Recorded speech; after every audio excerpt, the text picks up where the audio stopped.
আবারও মন্ত্রী চন্দ্রনাথ সিনহার বিপদ বাড়ালো ইডি। আরও একবার বলে রাখি আপনাদেরকে, মন্ত্রী চন্দ্রনাথ সিনহার বিপদ বাড়ালো ইডি। মুরারই কৃষি দপ্তরে অভিযান। রাজ্যের মন্ত্রী চন্দ্রনাথ সিনহার বিরুদ্ধে তদন্তে আরও সক্রিয় হলো ইডি। শুক্রবার বীরভূম জেলার মুরারই কৃষি দপ্তরে হানা দেয় তদন্তকারী সংস্থা আধিকারিকরা।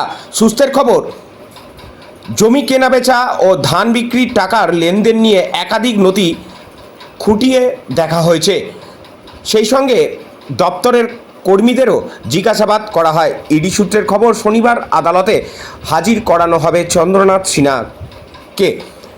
তাদের তরফে মন্ত্রীকে হেফাজতে নেওয়ার আবেদনও জানানো হবে বলে জানা গেছে।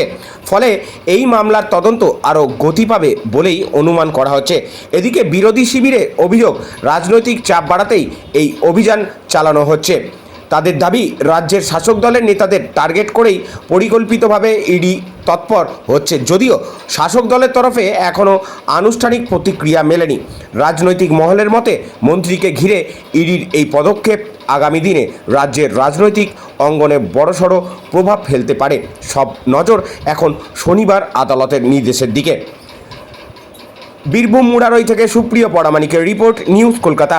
পরবর্তী খবরের জন্য চোখ রাখুন নিউজ কলকাতার পর্দায়।